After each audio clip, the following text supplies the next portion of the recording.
fais un bilan de ta vie, tu vas penser aux 3, 4, 5 personnes qui t'ont amené à ta carrière. Louis Nicolin, Luis Fernandez, Laurent Blanc. L'annonce de Laurent Blanc en équipe de France en janvier nous plombe. Et il a eu la réponse qu'il fallait, exactement. Il a dit, quand je suis arrivé à Manchester United, Alex Ferguson n'a pas appris le français. Pour terminer, Jean-Louis, un message que tu laisserais aux Montpelliérains. Soyez fiers de votre ville.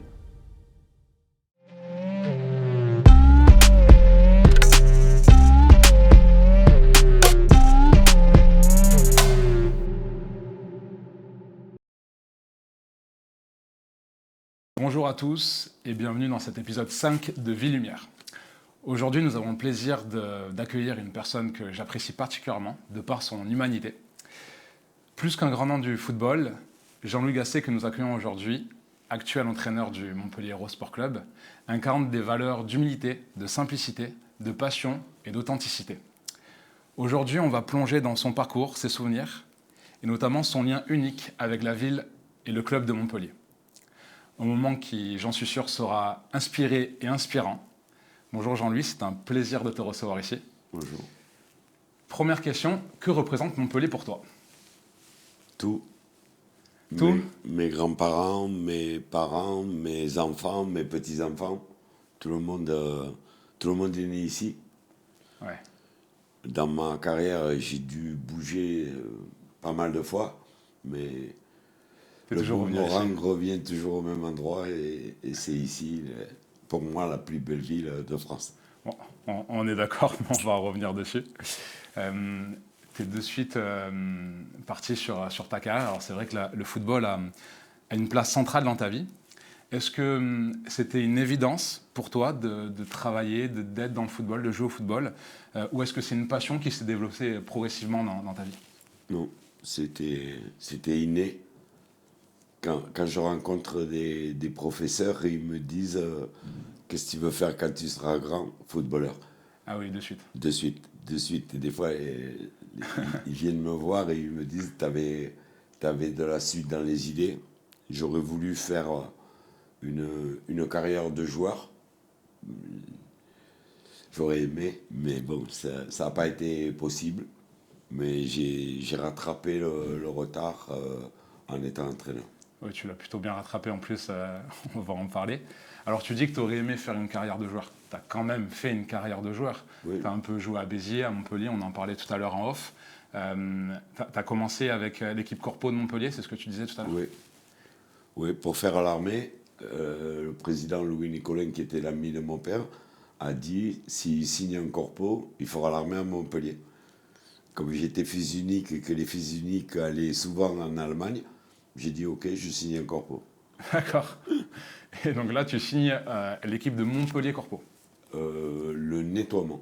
Le nettoiement. L'entreprise de Louis Nicolin qui avait formé son équipe corpo pour être champion de France déjà. Et qui a réussi à être champion de France. Non. On a perdu en finale alors qu'on avait une très très belle équipe. D'accord. Et tu me disais tout à l'heure en off, il y avait les moyens déjà qui étaient mis sur cette équipe, sur les déplacements, sur... Il rêvait de créer un grand club, donc on avait les costumes pour l'équipe Corpo.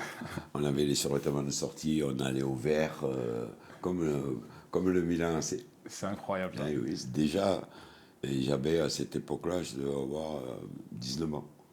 Donc 19 ans, tu joues en Corpo. Il me semble qu'après, tu pars jouer quelques mois à Béziers. Oui. Pendant 6 mois. Pendant que le nettoiement fusionne avec la paillade. Ok. Et en janvier, des problèmes financiers à Béziers au bout de 6 mois. Et je vais avec l'équipe de mon père, parce que c'était lui l'instigateur et le meilleur ami de Louis Nicolin. Et donc, bien sûr, ils me prennent pour jouer en DH.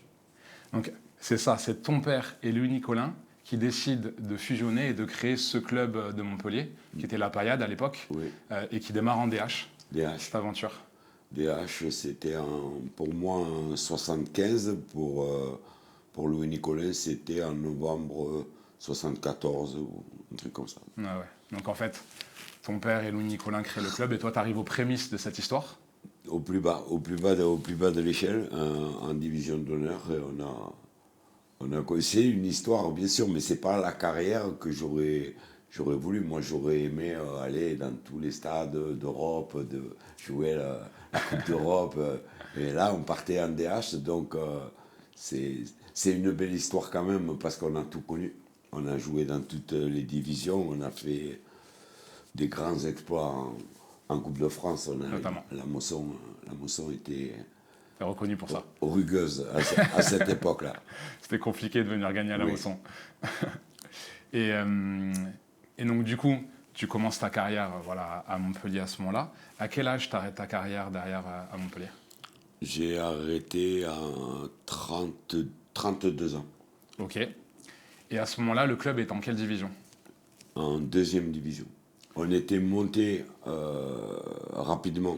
Au bout de 7 ans, 8 ans, on a fait DH, D3, D2, D1. Après, comme c'était allé un peu trop vite à la D1, c'était vraiment difficile. Et on retombe en Ligue, en D2. Le club a un peu des problèmes financiers. Il lance le centre de formation Ok, à ce moment-là. avec des gens très connus. Et moi, je suis là avec 2 ou 3 pour les encadrer. Donc déjà, joueur, tu commences à encadrer les jeunes de centre de formation, tu sens que tu as cette fibre-là, quoi. Entraîneur aussi, parce que j'entraînais les équipes de très jeunes du club, tous les mercredis ou jeudis, je ne sais plus si c'était mercredi ou jeudi, mais tous les jours de congé de la semaine, j'avais la responsabilité de la meilleure équipe pupille de la Paillade. Pupille, c'est U13 maintenant, c'est ça? Ouais, ça fait 12-13 ans. Ah J'ai vu Bonicel, j'ai vu Lefebvre, Ah oui. j'ai vu plein de gens que j'ai retrouvés après au centre et que je revois aujourd'hui. Et déjà, tu prenais du plaisir à entraîner ces jeunes-là, à les faire jouer, à les faire bien jouer? J'avais déjà des idées. Nous, on était en pro, souvent avec des entraîneurs qui faisaient faire du marquage individuel.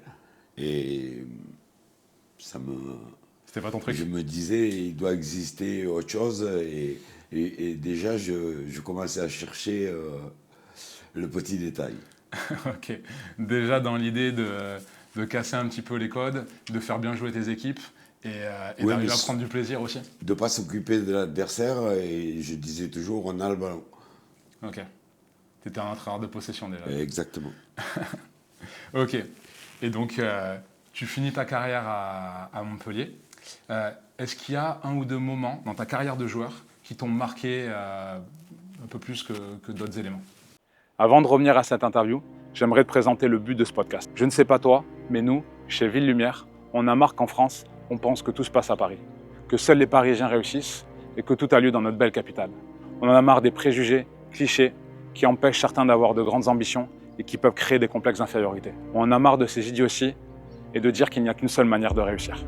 C'est pour ça que chez Ville Lumière, l'intention est de te montrer qu'il y a des personnes exceptionnelles qui viennent de province. Des hommes et des femmes avec des parcours incroyables qui viennent de chez toi. Et pour cette première année, nous avons décidé d'aller dans la magnifique ville du Sud, Montpellier.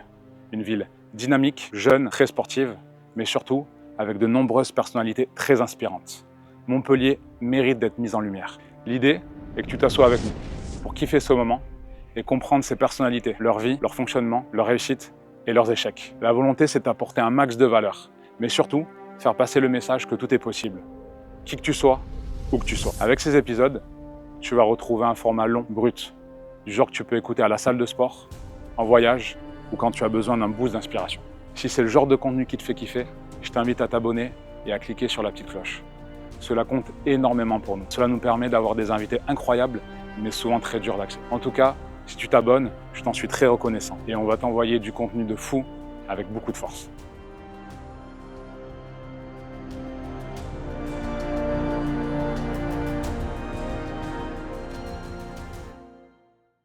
Est-ce qu'il y a un ou deux moments dans ta carrière de joueur qui t'ont marqué un peu plus que d'autres éléments? Ah, il y a plein de...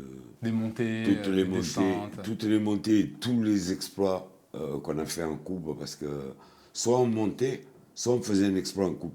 Il n'y Ok. avait pas une année neutre. Ok. Déjà, on était réputé parce que on avait fait des 32. Le plus marquant, ça avait été d'éliminer Marseille à l'Est, parce qu'ils avaient gagné la coupe l'année d'avant. C'était le grand OM, et nous, on jouait contre la réserve dans le championnat, Eh oui, parce qu'on était en troisième division. Et Marius Trésor, Georges Beretta, incroyable. Albert Raymond, Jean Fernandez, Bracci. Ah ouais. Je me rappelle de cette équipe, Zunka, Beaulier, Mijon dans le but. Tu fais rêver là. Et, oui, mais nous, on était pas mal aussi, parce qu'on avait beaucoup d'anciens pros. Derrière, Béton Auger, Ouais. qui avait 34 ans, qui était fleuri, et nous, on était des jeunes qui avaient de l'ambition, et ce jour-là, ça avait été libérateur. Jean-Marc Valadier qui marque à 3 minutes de la fin, c'est le début de notre épopée. Ouais. Et c'est aussi le début de l'histoire de ce club. Oui.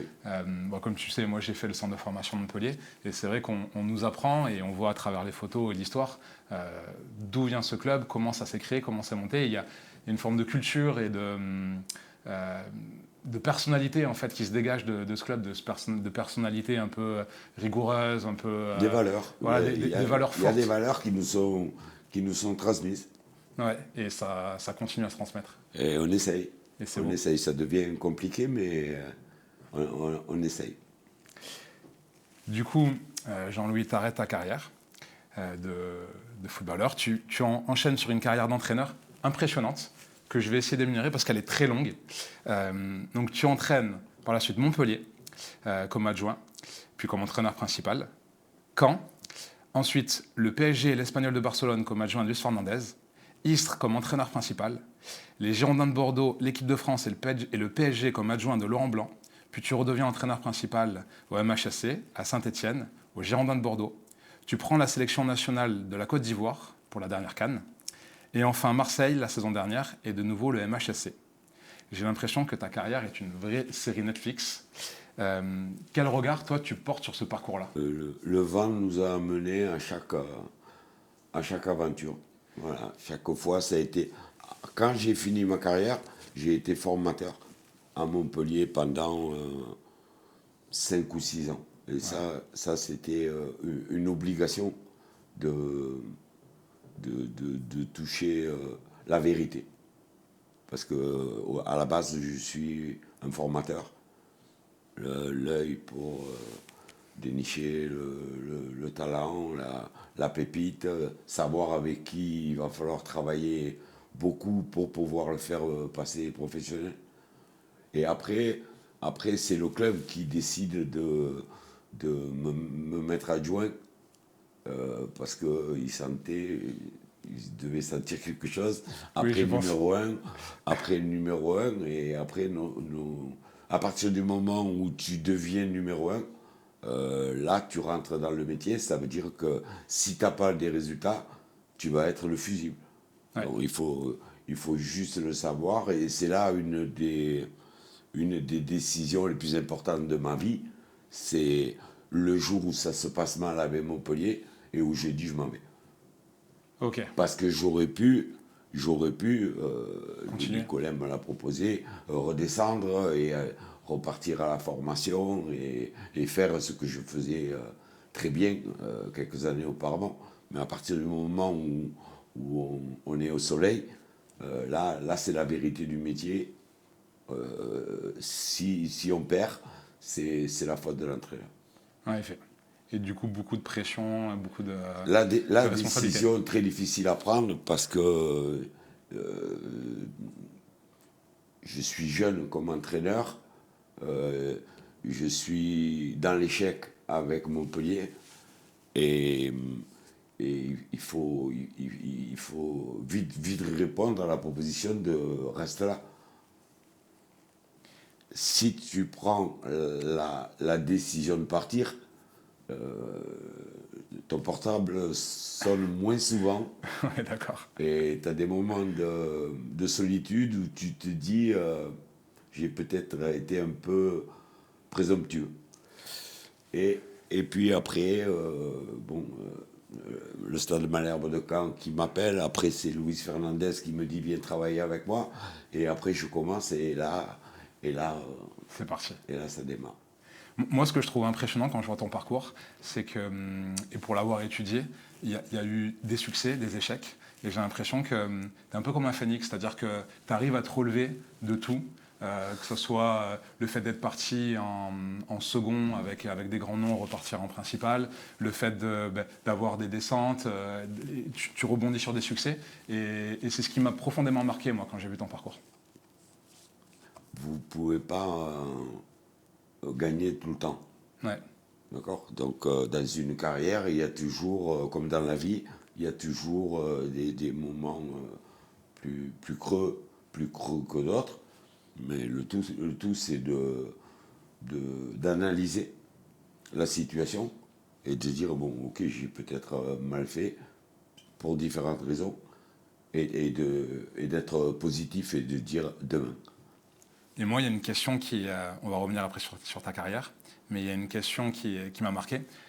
En fin de saison dernière, tu annonces la fin de ta carrière d'entraîneur après ton passage à Marseille. Qu'est-ce qui, au final, t'a fait revenir au club de Montpellier? La famille, c'était fini. J'avais connu Marseille, j'avais l'impression que je ne pourrais pas voir plus Eh et oui, mieux.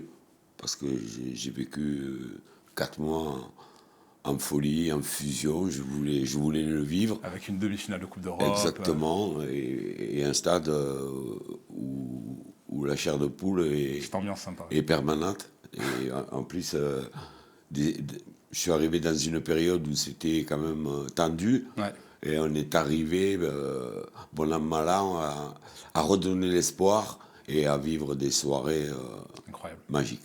Ouais, d'accord. Donc je m'étais dit, bon là c'est fini, j'ai fait le tour. Après j'aurais pu partir sur d'autres projets dans le football bien sûr, mais en posant le survêtement. Ok. Il fallait plus physiquement, c'est usant de s'occuper de 30 joueurs, d'un club, des bureaux, les docteurs, il y a plein de monde qui vous use. Ouais, Non, parce que tout le monde veut parler au coach. ouais, j'imagine. Le moindre truc, à quelle heure on part, il faut être bien entouré. Donc ça, je voulais plus. Et puis, bien sûr, Montpellier, l'année des 50 ans, Ouais, c'est ça aussi. L'année charnière. là, je voyais les photos, mon père, les débuts, les maillots, les, les macarons là, des années. Et quand Laurent Nicolin m'a envoyé, je savais que ça serait compliqué, parce que je le vivais de loin. Mais on a encore des amis, je connais des joueurs, et j'étais à tous les matchs. Donc je sentais que c'était compliqué. Mais là, Côté émotionnel était plus fort que ça. exactement. Ok. Exactement. Là, il y a tout, il y a la vie de ma famille, bien sûr. J'ai tenu bon parce que tout le monde disait non, mais tu as pris ta retraite, mais non, je disais c'est fini. Je suis fatigué. Mais là, on réfléchit pas, quoi. Et c'est là où aussi je trouve que tu as un profil qui dénote avec ce qu'on peut voir actuellement dans le milieu du football, sur le côté un peu passion, le côté émotionnel que tu peux avoir avec Montpellier, mais aussi avec tes joueurs. Et notamment, j'ai pu remarquer que tu fais globalement, et même souvent l'unanimité auprès de tes joueurs que tu as entraînés. Zlatan Ibrahimovic a même déclaré: Laurent Blanc avait un très bon adjoint, un type vraiment fantastique. À deux, ils ont créé un jeu que j'ai très rarement joué en club, qui m'a rappelé Barcelone. En gros, moi, la question, c'est C'est quoi ton secret pour être apprécié des très grands joueurs comme Zlatan, qui t'arrive pas forcément d'éloges très régulièrement de ses entraîneurs, avec des joueurs un peu plus modestes, des plus jeunes, des plus anciens. On a l'impression que globalement, et ça s'est vu à la fin de quand tu as annoncé la fin de ta carrière l'année dernière, il y a eu une pluie de compliments qui a été fait à ton compte. C'est quoi le positionnement que tu as avec tes joueurs pour arriver à créer ce lien-là? L'humain. Le football, tout le monde peut en parler, tout le monde peut parler tactique, mais l'humain, pour moi, c'est le secret de la vie.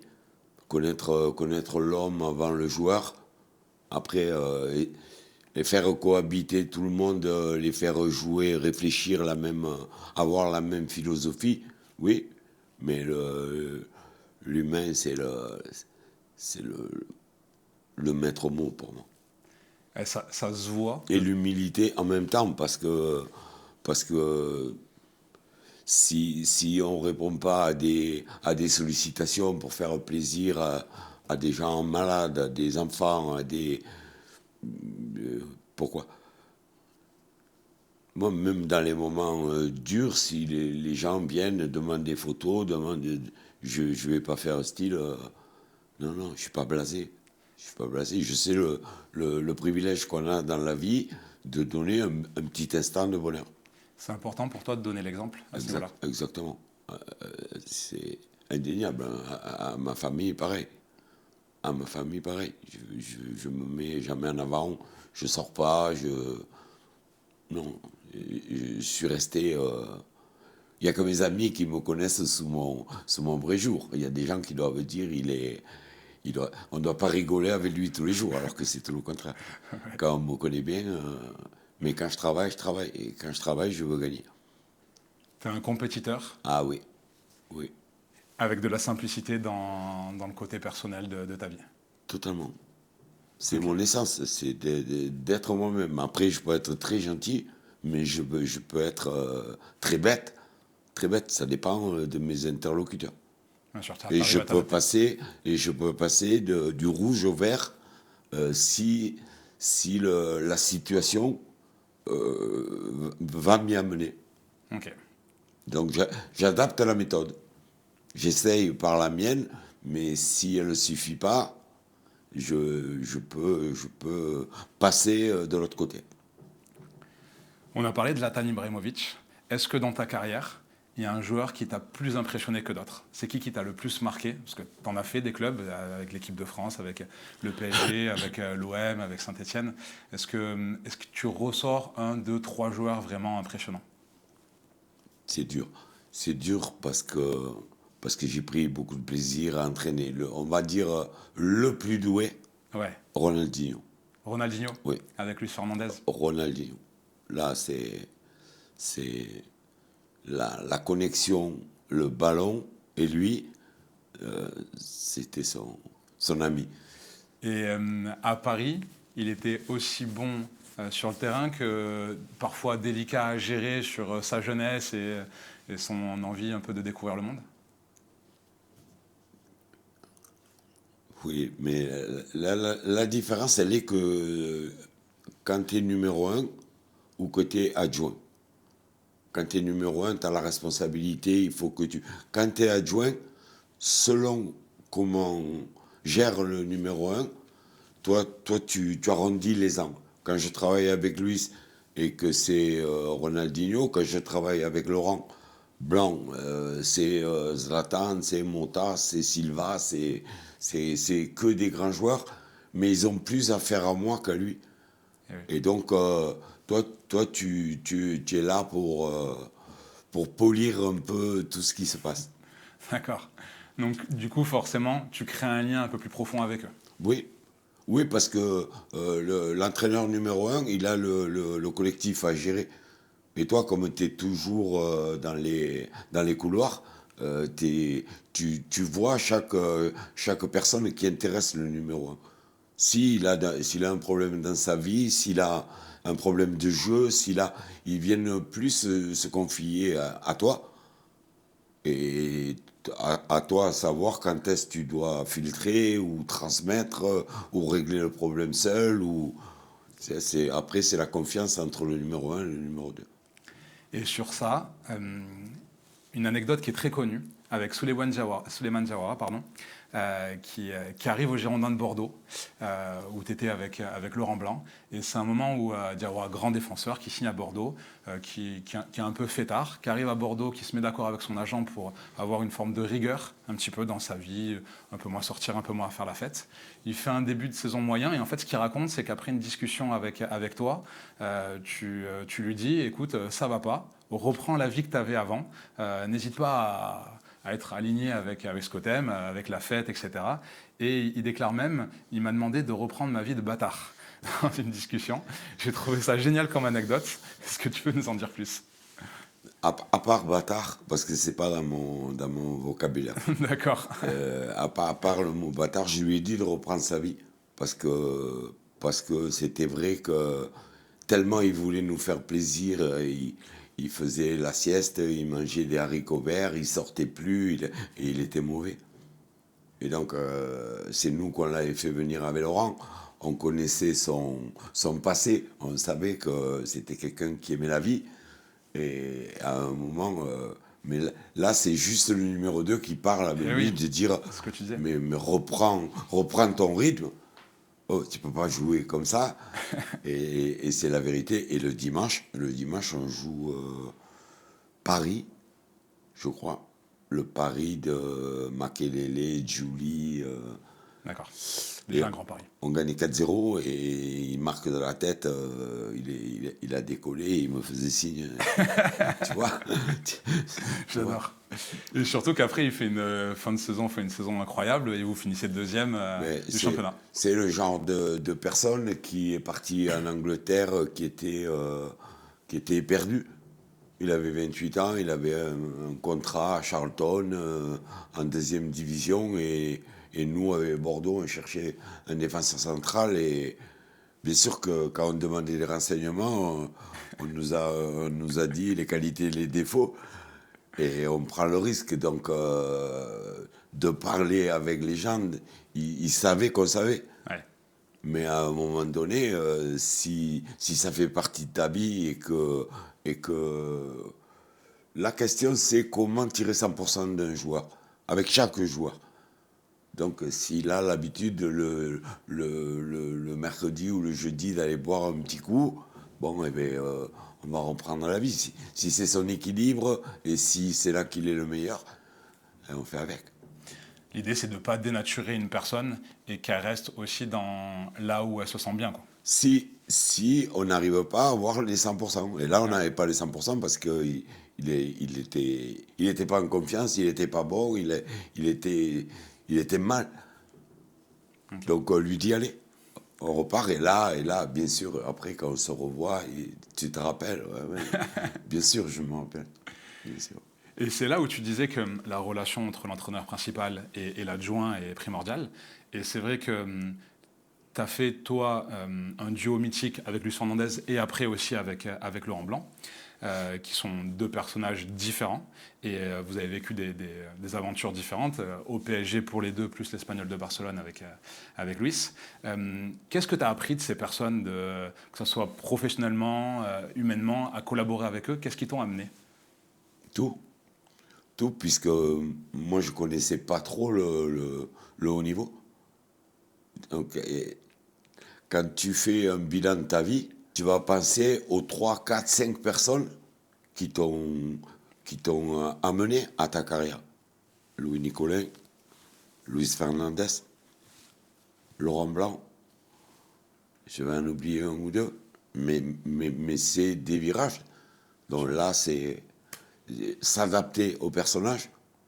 Louis n'est pas Laurent, et mon rôle est différent. Ou l'eau ou le feu, il faut que selon le numéro 1, je sois l'inverse. Bien sûr. Et ça, dans ma progression d'entraîneur, c'était vital. Mais je m'adaptais aux deux. C'est vrai qu'on a l'impression qu'à chaque fois, tu as une vraie faculté d'adaptation, toi. C'est obligatoire. Au niveau, ouais. Obligatoire pour qu'il y ait un bon tandem. Bien sûr. Et surtout, aucune faille. Que les joueurs ne sentent jamais une faille. Jamais. Et tu parlais de haut niveau, c'est vrai qu'avec Laurent Blanc, que ce soit avec l'équipe de France, Girondins de Bordeaux, où vous êtes champion de France et vous faites quand même des saisons incroyables, et surtout au PSG, tu touches le très très haut niveau. Qu'est-ce que tu retires, toi, de ton dernier passage au PSG avec Laurent Blanc et ces expériences, ces saisons qui devaient être folles? Avant de parler du PSG,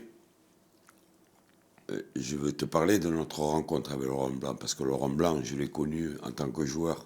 À Montpellier. Et je l'ai encadré. Il est arrivé à 16 ans de son petit village de Rousson. Et je l'ai déjà protégé. Protégé quand il a commencé à jouer en pro avec nous. On jouait en deuxième division.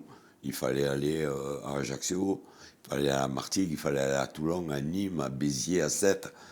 C'était que des machos. Et tous les petits qui étaient avec nous, comme le club avait un problème financier, ils avaient dit, bon, on met la gambarde là, à cette époque-là. Donc, notre histoire commence là. Ensuite, quand je suis un peu au creux de la vague, c'est lui qui m'appelle en 2007 pour me dire, tu travailles avec moi? Chaque année, on se voyait, il avait toutes ces expériences qu'il a passées, United, Milan, Barcelone, machin. Et toujours, on se voyait pour qu'il me donne la différence d'un pays à l'autre sur le travail. Là, on avait un rendez-vous tous les deux. Lui, il suivait, moi, je le suivais. Donc, et un jour, il m'a téléphoné, il m'a dit, tu travailles avec moi? J'ai dit, bien sûr, je travaille avec toi. J'étais au creux, je pensais que j'avais fait mon temps, j'avais fait Paris, j'avais connu la Coupe d'Europe, on avait fait l'Espagnol de Barcelone, donc j'avais fait l'étranger. C'était quand même chaud. Et là, j'étais au point mort. Et quand il m'appelle, il me dit, je dis, on va où? Il me dit Monaco. Je dis, ok. Le lendemain, il me rappelle, il me dit, c'est fini. Je dis, pourquoi? Et il me dit, Ricardo a signé à Monaco. Ah ben, j'ai dit, Ricardo qui entraînait Bordeaux. D'accord. Et le lundi, il m'appelle, il me dit, et Bordeaux? Bordeaux? Mais je dis, on y va à pied. Et donc, Jean-Louis Trio prenait l'avion, venait manger avec... Président de Bordeaux à ce moment-là. Voilà.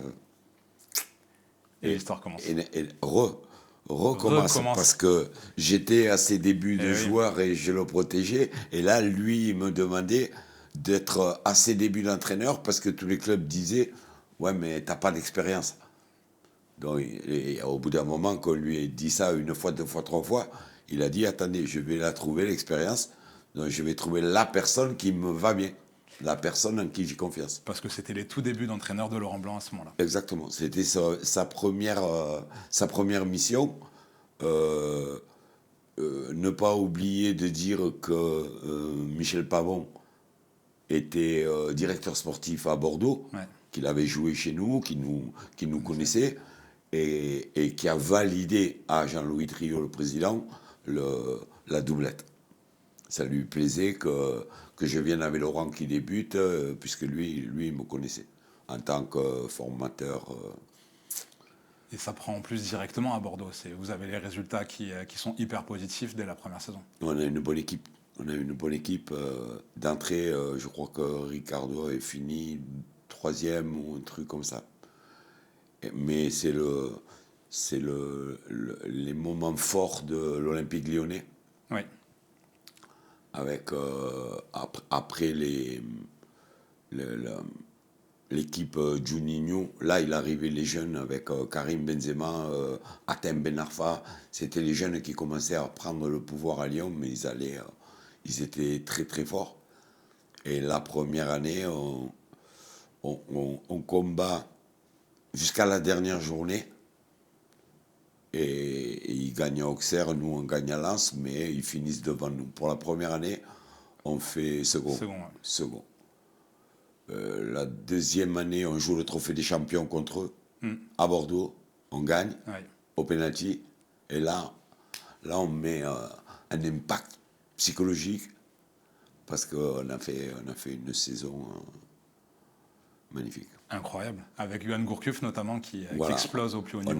On avait pris Johan, on avait pris Soulé, on avait pris Alou Diarra, Kavenaghi, Gouffran. C'est vrai qu'il y avait une équipe on là. avait... Non, mais les gens venaient avec nous avec plaisir. Ils sentaient qu'ils allaient se régaler. Ouais. Et ils se sont régalés d'ailleurs. Non, mais plus en championnat, mais aussi En Ligue des Champions. En Ligue des Champions. Ouais. On fait la 3e année, je crois qu'on fait carton plein en ayant le Bayern et la Juve. La Juve aussi. On a fini vaincu. Ouais. On avait fait nul à la Juve. Sinon, on avait gagné tout le monde. Incroyable. Bayern chez nous et Bayern chez eux. Incroyable. Ah non, on était à un niveau... on était bon. Et c'est vrai que le duo Laurent Blanc-Jean-Louis Gasset, on se rend compte qu'il est complémentaire et qu'il fonctionne au plus haut niveau. Vous finissez champion de France, donc incroyable pour une 2e saison. Ensuite, il me semble qu'il y a une dernière saison où vous faites un beau parcours en Ligue des Champions également. L'annonce de Laurent Blanc en équipe de France en janvier nous plombe. Ouais. Nous plombe totalement. On est premier, on a 10 points d'avance. En Ligue des Champions, on sort des poules avec le Bayern et la Juve. Donc tous les feux sont au vert. On n'a pas perdu un match, ni en Champions League, ni en championnat. Et là vient le truc de dire... Laurent Blanc part en équipe de France à la fin de saison. Voilà, parce qu'il y avait des problèmes. Bon, il n'y avait pas eu National encore. Non. Mais... Oui, on est en 2010 là. Non, oui, 2010. 2009-2010 là. Voilà, Laurent arrive en fin de contrat. Ouais. Et donc tout le monde dit, bon, avec ce qu'il fait là, et la sélection a besoin. Et à partir de là, c'est pour ça que le psychologique est très important dans ce métier. On le souligne pas. C'est que lui disait, on a le temps de voir, mais le regard des gens avait changé en disant, tu vas pas nous faire ça. Et même les joueurs nous regardaient et on disait, mais il n'y a rien de fait, on est en janvier, laisse, on finit la saison. Et là, on finit, on fait 6e. Avec 10 points d'avance à la table. On perd contre Lyon en quart de finale de la Ligue des Champions, contre un Français. C'était comme quoi, des fois, le moindre petit truc pour faire rouler la voiture, mettre de l'huile, c'est facile. Mais alors, pour sortir de la route, c'est très facile. C'est très facile. Le moindre petit détail va vous mettre à l'envers. Et après ça, vous arrivez en équipe de France de l'après-Naïsna. Parce que c'est quand même un cataclysme dans le football français, et vous récupérez des joueurs et une équipe heurtée par ce qui s'est passé. Comment on arrive et comment on gère ça sur le point de vue émotionnel et footballistique? On subit un peu parce que c'est le désamour. C'est le désamour avec le football et l'équipe de France. Ouais. Et l'accueil au Stade de France pour le premier match. On fait le premier match à l'extérieur, en Norvège, je crois, et Laurent suspend tous les joueurs qui étaient en Naïsna. Ouais. Une punition collective. Et donc, ça nous permet de faire une revue d'effectifs avec des joueurs qui arrivaient et qui allaient avoir le niveau et que Laurent aimait le premier match de compétition contre la Biélorussie dans les qualifications. L'accueil a été glacial. Et là on sent la pression d'un pays. Un pays entier, ouais. D'un pays, parce qu'il faut écouter la Marseillaise au Stade de France, avec un public qui grince un peu et on perd le match.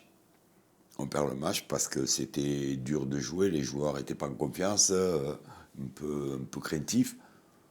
On perd le match et heureusement que 3 jours après, on va jouer en Bosnie. on gagne en Bosnie parce que là, les joueurs se sont libérés. On ne pouvait pas perdre les 2 premiers matchs. Et au final, ça va mieux quand on revient. On se qualifie pour le championnat d'Europe. Bon, on a mis un peu d'huile, mais les débuts ont été très durs. Oui, j'imagine, parce que pour ceux qui nous écoutent et qui ne sont pas au courant, National, donc c'est la Coupe du Monde 2010, où il y a une grève globale des joueurs qui décident de rester dans le bus. Le bus, oui, ça restera dans les annales. Clairement, et que ça soit auprès du grand public ou politiquement, c'est un truc énorme qui joue clairement sur l'image du football en France et des joueurs de l'équipe de France. Et donc vous, ce que tu dis, c'est que vous prenez ça en pleine face et que vous remontez au fur et à mesure un petit peu cette image et la confiance qu'on peut en avoir dans le football français, quoi. Totalement. Ça s'appelle le timing. Ouais. Ça s'appelle le timing après coup. Après coup, c'était peut-être pour Laurent un peu tôt pour qu'il aille là-bas. Ouais. Parce que en club, il débutait sa carrière, on venait de faire 3 ans, où il avait fait voir que son équipe jouait bien, qu'il avait les résultats, mais cette envie de rendre à l'équipe de France, ça c'était ancré dans sa tête que un jour il serait sélectionneur. Mais c'était peut-être pas le bon moment. Alors c'est souvent une histoire de timing. Et ensuite, après cette aventure en équipe de France, arrive le PSG. Et là aussi, il y a une histoire de timing parce que le club cherche un entraîneur. Vous êtes libre à ce moment-là. Ça se fait. Alors, pas forcément au premier choix de la part du PSG au départ, mais ça se fait. Et en fait, vous arrivez dans un projet grandiose avec des moyens qui sont quand même exceptionnels et plus que ce que vous avez connu avant. Ça s'est fait au dernier moment parce qu'il y avait eu quelques contacts. Il me tenait au courant de temps en temps. Il me disait regarde telle équipe, regarde. Ouais. Bon, on allait de pays en pays. Moi, ça me plaisait pas trop parce que je suis cocorico et j'aime bien la France. Et au dernier moment, ça a fait comme une mise à l'essai. Voilà, il n'y avait personne qui se décantait au niveau de Paris. Et sûrement qu'on a dû avoir quelques appuis, que Laurent a dû avoir quelques appuis pour dire pourquoi tu ne le tentes pas à lui. Avec Bordeaux, il est allé en quart de finale, il a l'habitude des grands joueurs, il a le respect, le président, il a le respect de tout le monde. Bien sûr. Tout le monde, donc, il est légitime, peut-être, et ça les a peut-être, je sais pas, séduits, et on est arrivé sur la pointe des pieds, parce qu'on remplaçait quand même le maître de ces lieux, Carlo Ancelotti. En effet. Donc qui est adoré par ses joueurs. Ça, il faut Ouais. quand même le savoir. Quand on parle d'humain... Oui. Alors, lui, côté humain, oui. il est reconnu pour ça. Le monde du football est unanime. En effet. Et c'est vrai que tu arrives dans un vestiaire, après Carlo Ancelotti, qui est aimé de ses joueurs, donc tu n'as pas la cassure qu'il peut avoir des fois et tu arrives un petit peu avec une posture de sauveur. Là, c'est différent. C'est impressionnant. C'est impressionnant parce que vous avez en face de vous les meilleurs joueurs du monde, Ouais. pratiquement, Ouais, on va le dire. et ils vous scrutent. Et là, il faut Faut être costaud, et il faut assumer. Parce qu'il y a la barrière de la langue. en plus. Soit ils parlent italien, parce qu'ils ont tous joué en Italie, soit ils parlent brésilien, parce que c'est... Et le français, ils le maîtrisent que moyennement. Et là, j'ai eu une question un peu bête à Laurent, et je lui dis, on fait quoi? Je voulais dire, je prends des cours d'italien, Ouais. j'essaye de... Et il a eu la réponse qu'il fallait, exactement. Il a dit, quand je suis arrivé à Manchester United, Alex Ferguson n'a pas appris le français. J'ai regardé, j'ai dit ok, donc ça voulait dire je fais les présentations, je fais la causerie de l'adversaire, tout en français. Il m'a dit comprends-moi. Et on est parti comme ça, C'est fort. très fort, parce que comme on n'avait que des internationaux, ils ont repris une semaine avant qu'on joue le trophée des champions. D'accord? Tu as une semaine pour préparer un match.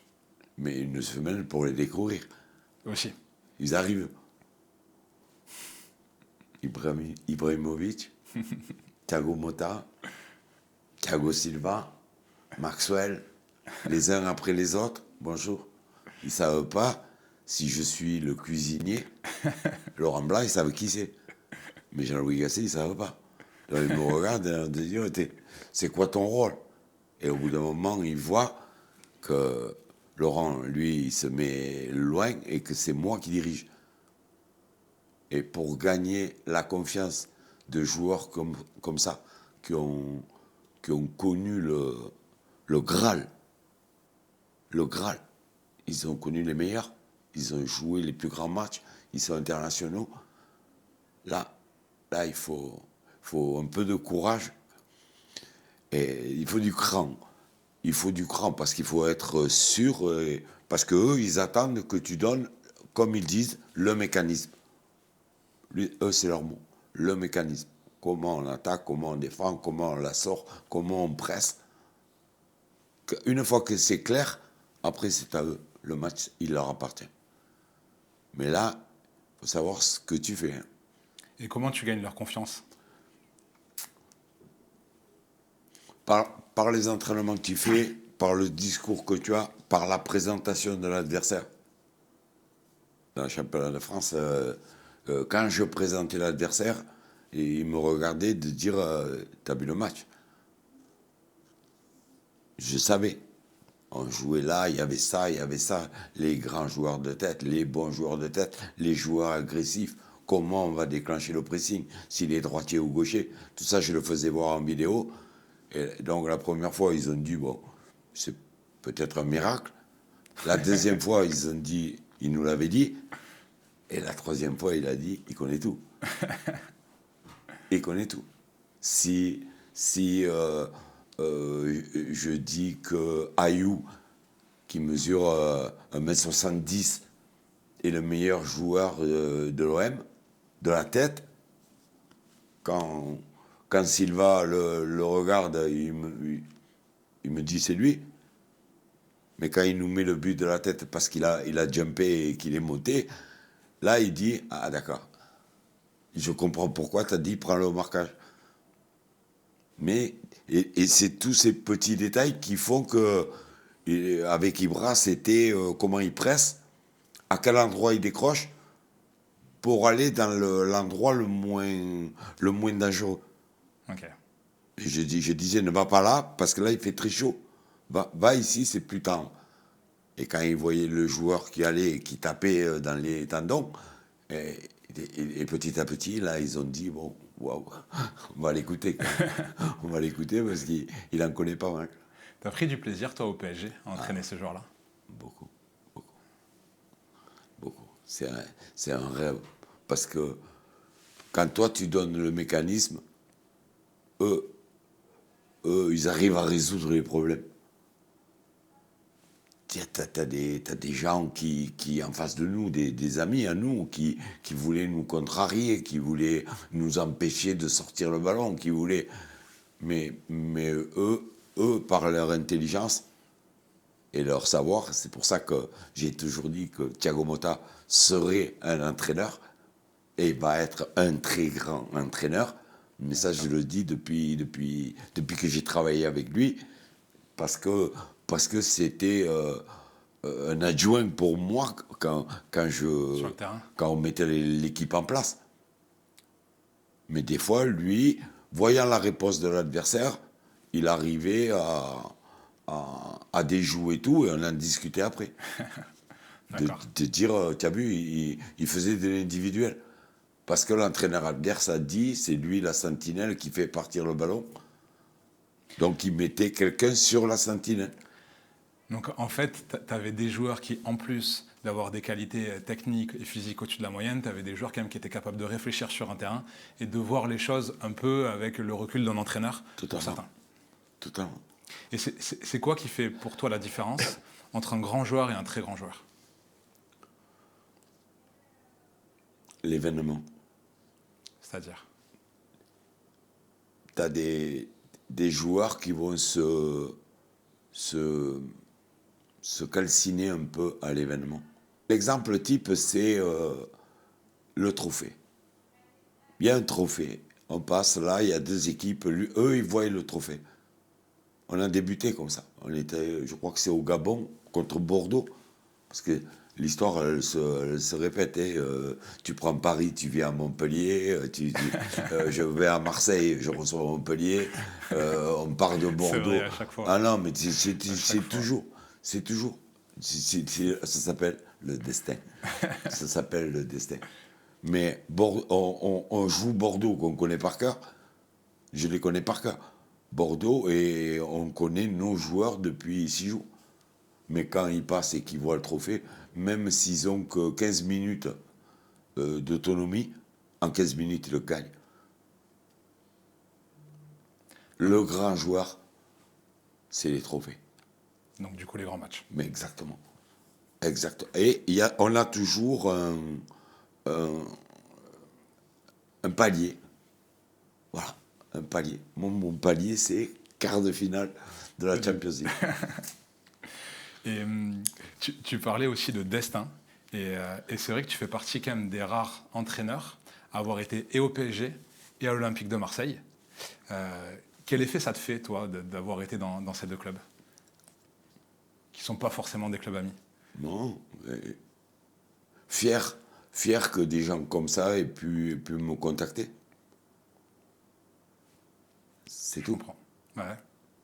Moi, je ne suis pas ni pour l'un ni pour l'autre. J'ai pris beaucoup de plaisir à travailler avec tous ces gens. Mais dans ma carrière, je voulais connaître le plus de choses. Et puis toi, tu as l'étiquette Montpellier. Tu es Montpellierin. Tu n'es pas parisien, tu n'es pas marseillais. Tu peux aussi... Mais ça dépend. Je suis un caméléon. On arrive au Puy, c'est tous les supporters de Saint-Étienne. À la fin de match, c'est des supporters marseillais qui viennent me dire j'ai eu la vie que je voulais, de connaître le plus de choses possible. Et alors, en parlant de plus de choses possibles, tu as aussi pris la sélection de la Côte d'Ivoire. Donc, tu as été sélectionneur pour la dernière CAN. Et ça a été déjà un parcours au début qui est bon, qui est intéressant. Vous organisez la CAN chez vous, donc événement incroyable avec une pression qui devait être folle. Et tu décides de démissionner après la défaite 4-0 contre la Guinée équatoriale lors du dernier match de poule. Et en fait, revirement de situation, l'équipe est quand même repêchée derrière et continue la compétition et gagne la CAN à la fin. Qu'est-ce que tu en ressors, toi, de ce scénario, de cette histoire, de cette expérience? Frustré de ne pas l'avoir vécu. Parce que je l'ai vécu dans mon canapé, je voyais la liesse dans le pays. C'est tout ce que je voulais connaître. Je voulais être sélectionneur. Mais donc, quand la Côte d'Ivoire m'a téléphoné, ils organisaient la CAN 2 ans après. J'ai passé 2 ans où j'ai découvert les pépites du football ivoirien. J'ai convaincu des grands joueurs de revenir. Comme me dit le président, tu as été l'architecte. Et ça me va très bien. Ça me va très bien, mais au feeling, on gagne le match d'ouverture. Bon, il y a trois qualifiés par poule. Les 6 meilleurs troisième. Ouais. Donc si tu gagnes un match, normalement, tu es qualifié. Mais on perd contre le Nigeria sur un penalty litigieux. Qui est une bonne équipe en plus. Qui est une très bonne équipe, avec Osimhen qui nous traverse 3-4 fois. Et on a eu l'impression qu'on jouait la vie contre la Guinée, alors que même un match nul, mais c'est de ma faute. C'est de ma faute. J'aurais dû dire, On part tranquille, on est 0-0, on a 4 points. Mais il fallait finir premier pour éviter ci, pour éviter ça. Donc je me suis enflammé comme tous les gens qui étaient là, qui disaient on va gagner la CAN. Et là, scénario catastrophe. Je ne sais pas, j'ai une impression bizarre. Après le match, le pays s'effondre. On a perdu 4-0. C'est un drame un petit peu au niveau du pays. Ah ben, malgré la possibilité de qualification. Bien sûr. Avec 3 points, c'était... mais le goal average faisait que peut-être que... Parce qu'à ce moment-là, donc du coup, vous finissez troisième et vous devez attendre les résultats des matchs suivants pour savoir si vous êtes dans les meilleurs troisièmes. C'est le Maroc. C'est le Maroc qui nous... En battant une équipe, qui nous qualifie. Voilà. Parce que l'équipe adverse, si elle avait pris un point contre le Maroc, elle pouvait finir devant la Côte d'Ivoire. Mais ma réflexion est tout autre après le match. Quand je sens la colère, je vais voir le président. Et je lui dis, président, il faut faire un contre-événement. Contre-événement. J'ai perdu des joueurs. J'avais perdu des joueurs. Je l'ai senti à ce match. Il y a des joueurs avec qui je m'étais enfermé pour qu'ils reviennent en sélection. Et donc j'étais obligé de les faire jouer. Et donc ils avaient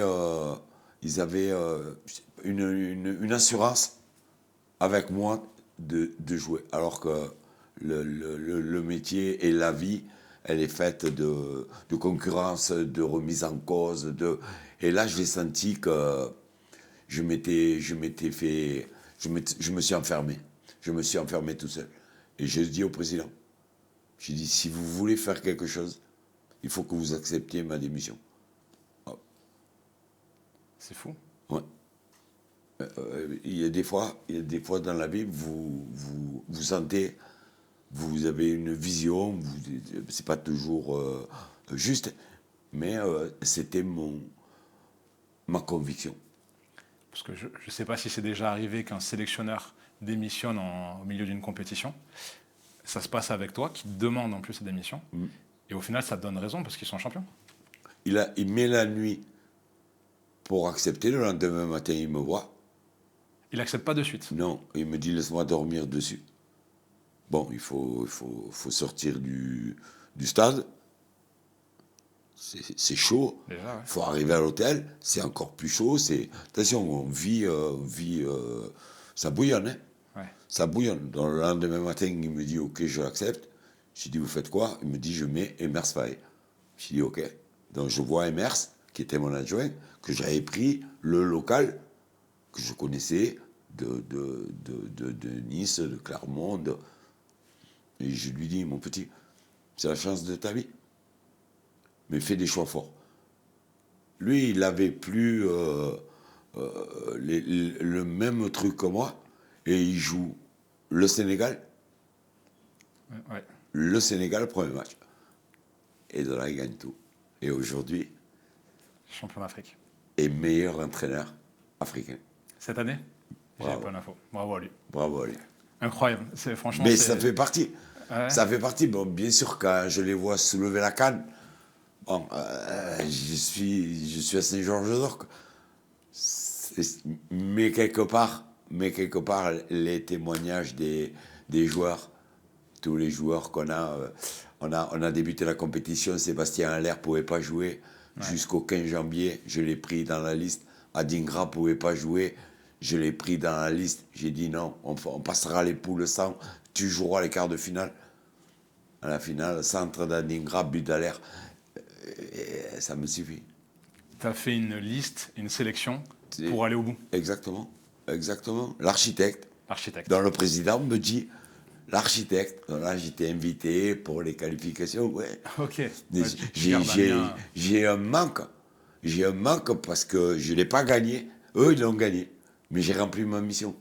La vie n'est que comme ça. Ouais. Voilà, on t'appelle, tu fais oui ou non. Mais ça va durer. Ça va durer. Au final, tu as réussi ou tu n'as pas réussi. C'est la seule réponse que tu vas donner. Il y a des gens qui calculent combien de matchs j'ai gagné, combien de points j'ai pris. Non. C'est pas comme ça. Quand tu arrives en cours, tu arrives en novembre, tu arrives en janvier, tu arrives en février, c'est pas combien de matchs tu gagnes. C'est l'objectif qu'on t'a fixé X mois après. Est-ce que tu y es arrivé? Point barre. Point barre. C'est tout. C'est très fort ce que tu dis. Je vais revenir, Jean-Louis, sur ton lien avec le club de Montpellier, la ville de Montpellier, qui a, on l'a vu tout à l'heure, une place spéciale, notamment un club qui a été créé par ton père. Tu as vu le MHSC évoluer au fil des années. C'est quoi les moments qui t'ont rendu le plus fier de ce club et de cette création qui date de 1974, qui a 50 ans cette année? Le parcours dans sa globalité. Parce qu'on est parti du plus bas, et le fait d'arriver haut, d'être champion de France, Ouais. de gagner la Coupe de France, de jouer la Champions League, tu dis, waouh. Donc c'est un global. Là, pour les 50 ans, on a vu des images, on a vu des photos, on était dans l'émotion. Dans l'émotion, tu rencontres la personne avec qui tu jouais et qui a 80 ans aujourd'hui, qui a du mal même physiquement, mais qui se rappelle de tout. C'est très fort. C'est très fort. Très fort. Parce que ta vie se déroule et tu dis, bon, ça va s'arrêter à un moment. Et c'est vrai que je ressens ton émotion autant que quand tu me parles de club où tu étais. Tu m'as parlé du titre de champion de France et la Ligue des Champions. C'est pas forcément des moments où toi tu étais au sein du club. Non. Mais tu as vécu ça comme. Quand je vois comme les si c'était photos, toi, quand je vois les photos, les actions, le but à Ifana, de Giroud, le président qui met la crête, Cabella qui arrive avec la voiture orange. Bon, on les revoit, les jeunes là, on les a vus, donc ça fait partie de l'histoire. Nous, on y était au début, maintenant on y est un petit peu pour une mission, mais tout ce temps, on a suivi le parcours. Et est-ce qu'il y a une anecdote sur le club de Montpellier que tu souhaites partager, qui n'est pas forcément connue par certains, un truc un peu spécial qui a pu te marquer dans ta carrière? Sur le club, on était en survêtement de sortie, on allait jouer un match, et de la colère, il est rentré dans le vestiaire, il a enlevé tous les survêtements, il les a mis dans un grand sac et il est parti. Donc Louis Nicolas. Louis Nicolas. Il avait une DS bleue, je m'en rappelle. On était en slip dans le vestiaire. Ah oui, vous n'avez pas d'autres affaires pour vous. Non, on pour était vous sur changer. vêtements de sortie. Il a tout pris. Il a mis dans un grand sac Et vous avez fait comment après et il est derrière? parti. Il est revenu. Et il est revenu quand Et il même. nous a tout redonné. C'était lui, de la colère. Il a dit, vous rentrerez en slip. Voilà. Il a vraiment fait. Après, C'est bon, lui. il a fait Ah, des mais il mi-temps, mais il a vraiment l'a fait. Il avait tout mis dans le grand sac. C'est lui. C'est fou. Et toi, maintenant, si on prend un peu de recul sur ta carrière, c'est quoi dont tu es le plus fier de ta carrière, que ce soit de joueur, d'entraîneur, voilà, avec ces années d'expérience? Tu dirais quoi? C'est un tout. C'est un tout. Faire de sa passion son métier, Ouais. déjà, c'est un privilège. C'est un conseil que tu pourrais donner aux gens qui nous écoutent. Le fait de travailler dans sa passion et d'essayer de transformer un métier, c'est quelque chose qui est fort et d'important pour toi. Le fait de travailler. Travailler beaucoup. Avoir une passion, mais travailler à l'école. Aujourd'hui, je suis en manque de ne pas parler anglais ou espagnol, parce que ça sert. Et après, c'est à 32 ans que je suis allé passer les diplômes, que je me suis retourné à l'école à 32 ans. Parce que quand j'étais jeune, il n'y avait que le foot qui hantait mes nuits. Et l'école, c'était secondaire. C'est faux. C'est faux. Il faut monter de pair. Et si tu as l'opportunité de faire, mais il faut monter. Il faut monter. Le conseil, c'est de travailler. d'être humble et de travailler. Et si tu devais revenir en arrière et avoir une discussion avec le Jean-Louis Gasset, jeune adulte, tu lui conseillerais quoi là? Ne change pas. Reste toi-même. Waouh. C'est beau? Je ne sais pas, mais s'il y avait une glace, je lui dirais, reste toi-même. Les gens t'aiment comme ça. Je ne suis pas aimé de tout le monde. Il y a des gens qui peut-être me détestent. Il n'y a pas de problème.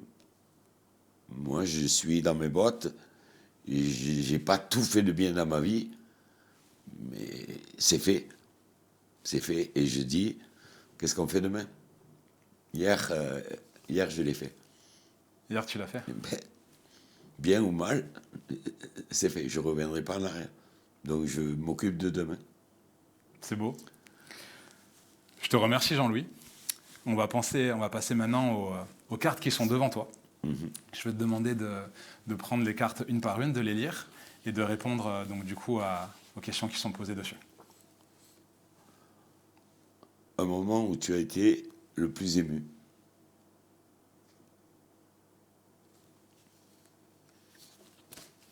Il y en a beaucoup. Dans le sport ou dans ma vie d'homme? Où tu veux. Le moment qui t'a le plus marqué en termes d'émotion. Mes enfants. La naissance de tes enfants. C'est bon? C'est bon. Bonne réponse? Très bonne réponse. Et en plus, tes enfants sont géniaux. Qu'est-ce que tu fais mieux que 95% des gens? Ouais. Qu'est-ce que tu fais mieux que 95% des gens? Je reste moi-même.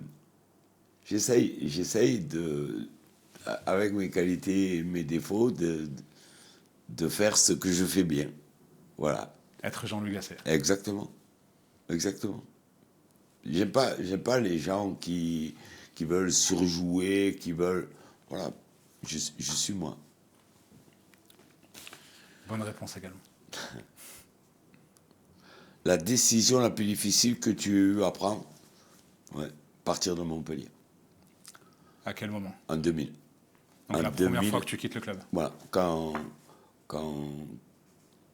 je suis plus responsable de l'équipe première, tout à fait logiquement, parce que les résultats sont pas là, pour différentes raisons. Les résultats sont pas là et Louis Nicolin me dit on va changer. Et puis je dis ok. Et là, c'est le tournant de ma vie. C'est le tournant de ma vie.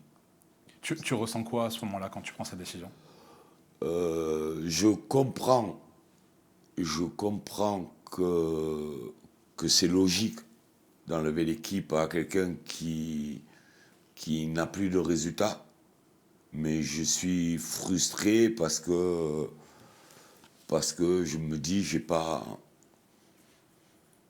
j'ai envie de voir encore, quoi. Et donc là je dis je pars. Et là c'est fort parce que Décision forte. je le dis à mes parents, à ma femme, à Louis Nicolin, et tout le monde me regarde de dire mais tu vas où? Je dis je pars. Je ne pouvais pas redescendre. On était en 2000, il y a 25 ans. Ouais. Voilà. Et je me suis dit non. Le truc, il ne peut pas s'arrêter là, c'est pas possible. Même si après, il y a des périodes de doute, je voulais savoir si j'étais capable de... Voilà. Ouais, et ça, c'est la décision de ma vie. c'est aussi un challenge personnel. Ah oui, non, mais c'est la confiance aussi en soi, hein, parce sûr. que tu t'imagines que parce que tu es un bon formateur ou que tu as fait un ou deux matchs bien joués ou que tout le monde te connaît, mais en fin de compte, les 6 premiers mois, tu es seul. Tu es seul au monde. Et là, tu te dis, waouh, j'ai pris la responsabilité pour toute une famille. Tu gères comment le stress, toi? T'es à l'aise avec ça? On fait l'acteur. On fait semblant, on fait comme si ça nous glissait dessus. Mais bien sûr Bien sûr qu'il y est, mais il ne faut pas montrer. À personne, il faut montrer que tu appréhendes, ça se noue à l'intérieur. Mais bien sûr que... Parce que c'est un métier d'entraîneur qui est très exigeant, qui est très stressant.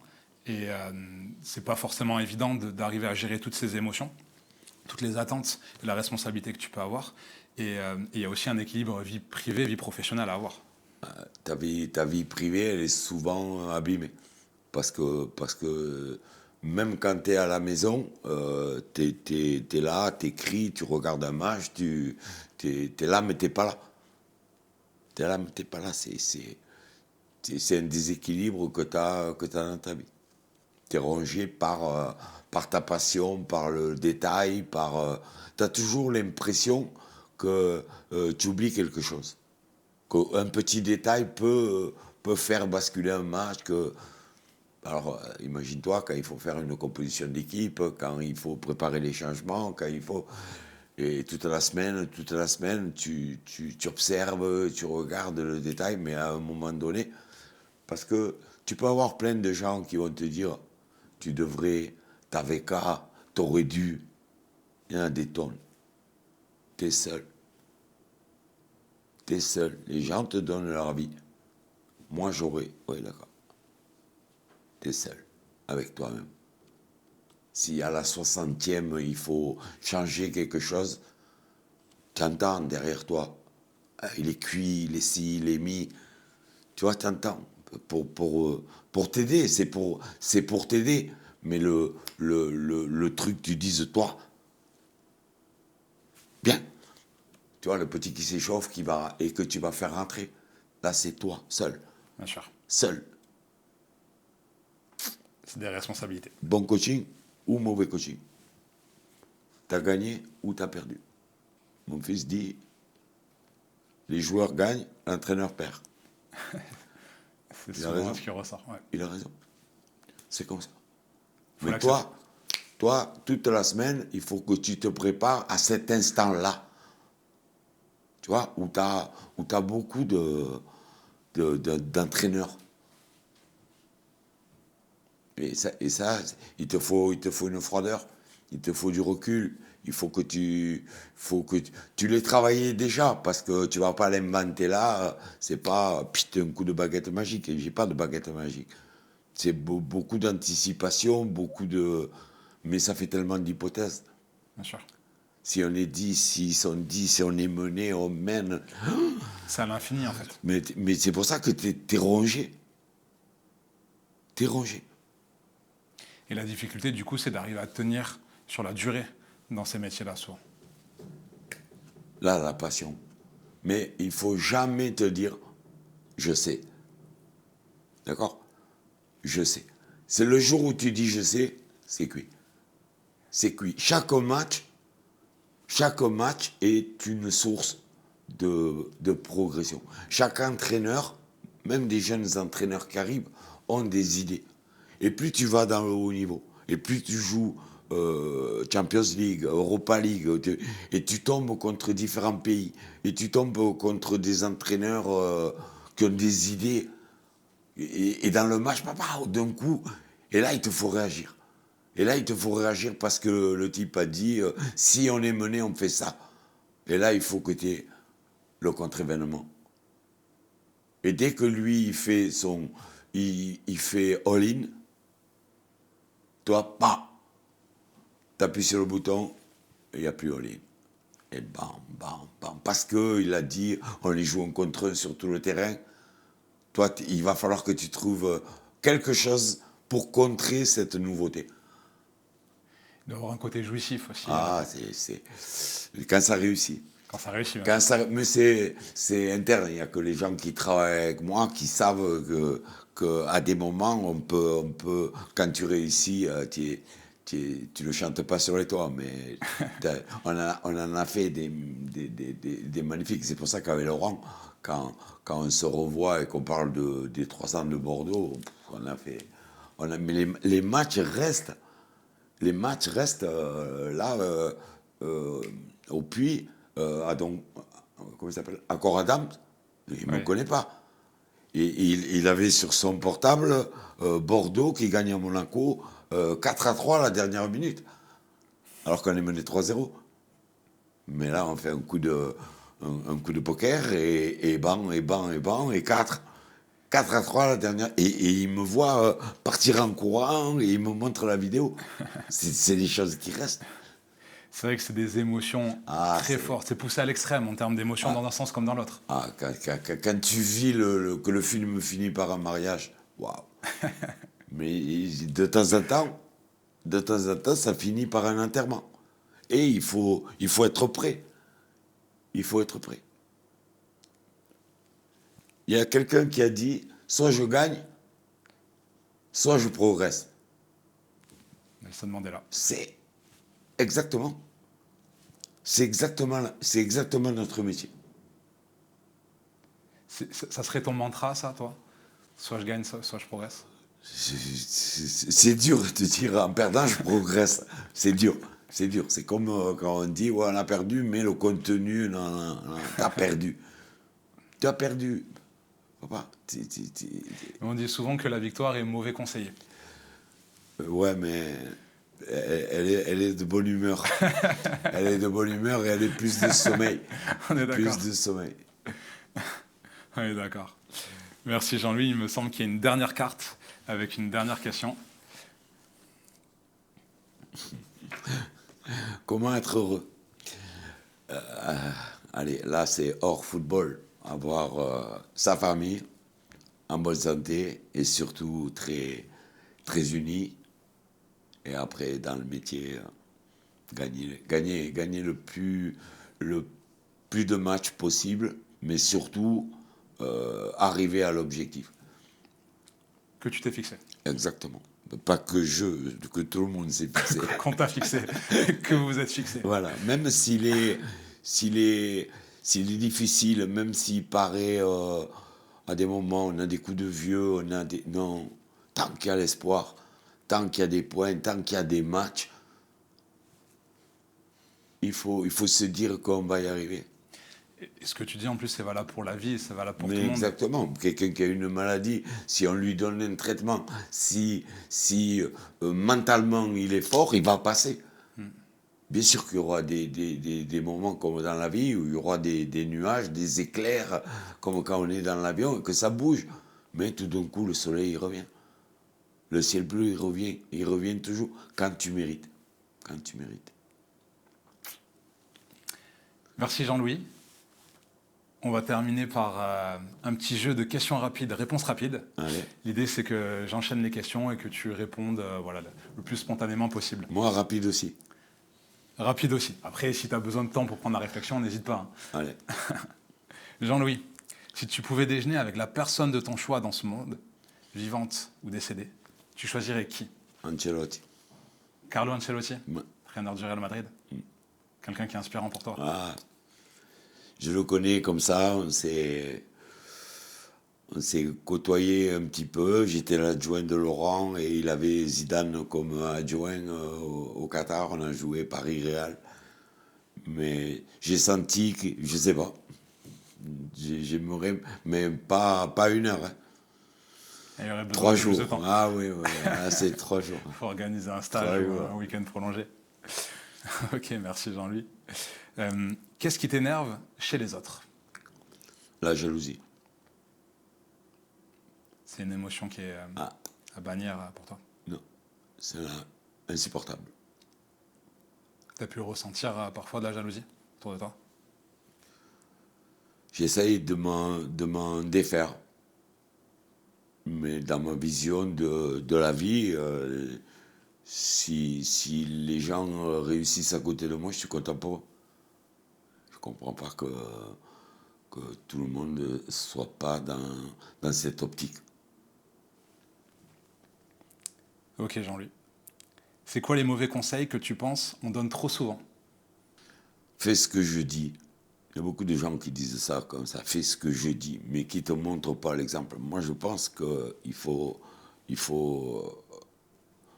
avoir une ligne directrice et après rouler. C'est les valeurs que tu apprends, que tu as transmises et que toi, tu dois transmettre, que ce soit avec ta famille ou tes joueurs. Voilà, il n'y a pas de... qu'il n'y ait pas de faux fuyants. Pourquoi? Des fois, ça paraît simple. On peut s'embrouiller. On peut s'embrouiller, mais si c'est constructif, ça sera plus fort après. Voilà, le conseil que je donne, c'est que de temps en temps, il ne faut pas éviter le conflit. Si c'est la méthode et si c'est la bonne solution pour avancer, on va aller. Le conflit peut avoir du bon à Mais certains bien moments. sûr, si c'est fait avec sincérité et qu'il n'y ait pas d'arriéré, qu'il n'y ait pas de vengeance, non, on peut parler fort. On peut parler fort pour faire progresser ou avancer quelqu'un. Et de là, on progresse. C'est quoi ta plus grande peur? La maladie, Est-ce que toute vérité est bonne à dire? non. Est-ce que toute vérité est bonne à entendre? Ça dépend les cas, ça dépend des moments. Ma philosophie, c'est si je connais quelque chose qui va détruire, je ne le dis pas.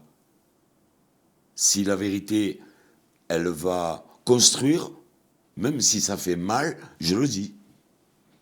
Mais si c'est quelque chose que je sais et qui va diminuer des gens, non. Pourquoi? Je le garde pour moi.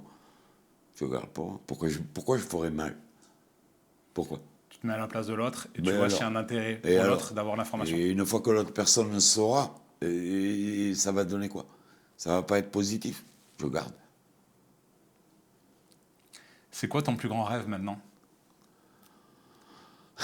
de, de finir le plus heureux possible, le plus longtemps possible, mais en bonne santé. C'est pour ça que la maladie, c'est...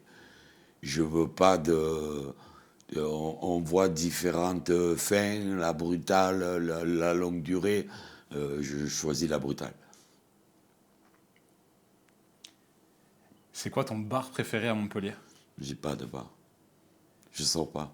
Ce que tu me disais tout à Je l'heure. sors pas. Le bar c'est chez moi, avec ma famille ou avec mes amis ou avec. On a un métier qui est épillé. Dès qu'on rentre quelque part, on ne peut pas boire un coup, fumer une cigarette sans que les gens extrapolent. Donc, je reste chez moi avec mes amis, mes enfants, ma famille. Et si je fais la fête, je la fais avec eux. Et c'est là où tu te ressources. Exactement. C'est chez toi. Mais c'est là où je me sens le mieux. Parce que si c'est encore pour faire l'acteur, ça sort sur un canapé, sur un tabouret, pas dire un mot, siroter la fraise, non. Je suis humain, j'ai besoin moi aussi de boire un coup, de me mettre dans cet état de... J'ai le droit d'être heureux. Bien sûr. Mais ben voilà. Pour terminer, Jean-Louis, un message que tu laisserais aux Montpelliérains. Soyez fiers de votre ville, parce que elle est aimée. On a tout ici. On a tout. Le sport, la médecine, le climat, il y a tout. Il y a tout ce qu'il faut. Soyez fiers de votre ville. Soyez fiers de votre ville. Et un message que tu laisserais à tes enfants. Mes enfants. Ne changez pas. Ne changez pas. Tout ce que je vous ai inculqué, ne changez pas. Voilà. Quand je ne serai plus là, ne changez pas. Restez tranquille. On est une famille humble. Merci Jean-Louis. C'était un vrai plaisir de t'accueillir ici, d'avoir cette discussion qui était clairement passionnante. Pour ma part, je me suis régalé. Vraiment, j'espère que la suite va être encore plus heureuse que tu as pu connaître dans ta carrière. Continuez de liker. N'hésitez pas à nous dire par commentaire ce que vous avez pensé de cet épisode avec Jean-Louis. Et pour terminer, dernière question pour toi, Jean-Louis. Si Montpellier était un match de football, à quoi ressemblerait-il pour toi ?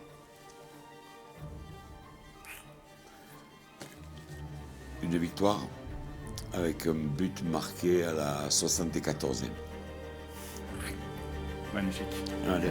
Merci Jean-Louis.